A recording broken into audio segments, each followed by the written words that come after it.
You know, this movie reminded me of the movies that Liam Neeson is used to playing in.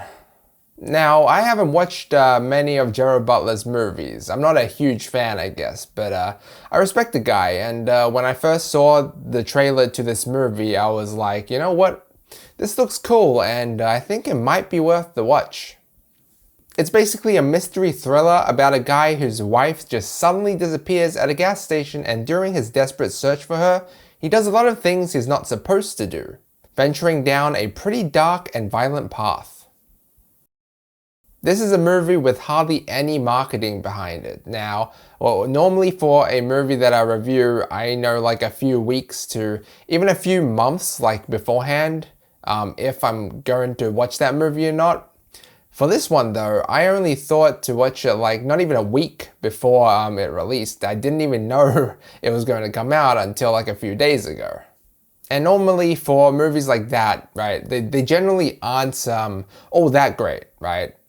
And sure, while this movie most likely won't be one of the best movies you ever watch or one of the best mystery thrillers, it still proved to be quite a decent watch, at least for me. First off, I thought the acting was impeccable. Gerard Butler with his natural Scottish accent and his sense of urgency, Jamie Alexander as the missing wife, and Russell Hornsby as this detective. All of them played their parts pretty well and kept me immersed, at least. And I had a lot of enjoyment like throughout the film watching everything unravel.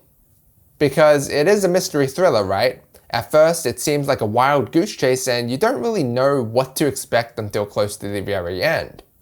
And at certain points, it goes from like a crime mystery flick to like an action thriller. And I'm like, okay, this film has like a bit of everything. Well, mostly everything, except mainly comedy. This film gets pretty dark and is suspenseful and violent at times, and we truly see the transformation this process does to the main character of the movie, where he just becomes ruthless in this desperate search for his wife. The action was pretty damn satisfying at times. But it is pretty weird how this guy is a really good shot and can do things a normal guy can't really do, which doesn't really make too much sense as it wasn't really mentioned in his backstory. Speaking of backstory though, I found it nice how throughout the movie you get to see these short flashbacks to the past and you get to see their relationship's condition, which paints a lot of thoughts in your head about how it all plays out. And that's the thing with this movie, that comes from even like just the first scene in the entire movie. A lot of things happen and are said, which kind of makes you think a certain way in terms of like what will end up happening. But does it end up happening? I'm not going to spoil that for you, but let's just say that I like that level of unpredictability. Though I have to say the emotional value of this movie is not really there. Like, even though, yes, we do learn some of the backstory of these characters, we don't really learn enough to ultimately feel anything for, you know, every single one of them. And I guess that also has to kind of do with the conclusion as well. Because, I mean, with mystery thrillers, we all know it's the conclusion that makes us love or hate it, right? Well, at least for me. Like, you could do everything right, like really good up until that point, but if you F up the conclusion and how, you know, all these things piece together, then it ends up dragging the overall score of the movie way down. Now, I thought everything before the conclusion was pretty good, especially the build-up, and I gotta say, the ending left me somewhat satisfied. It's nothing to write home about, but I guess it was alright. It was kind of anticlimactic though, not in the way it ended, but just what the end result was. So, last scene alive.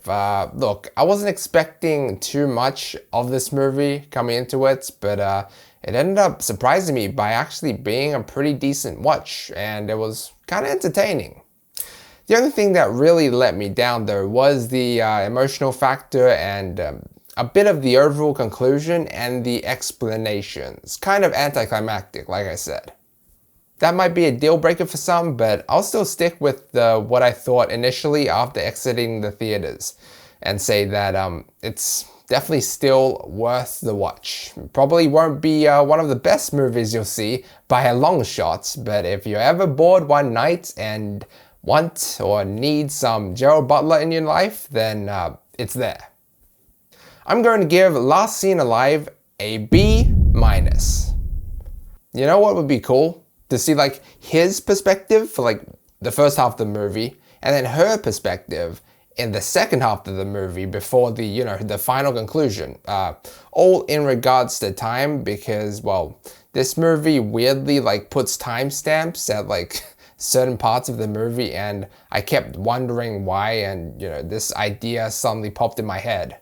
But still, that'd be pretty cool, right? That way, like, we get to see where each of them were at that certain exact time. So if they would come very close to each other, but they didn't know, then we would know.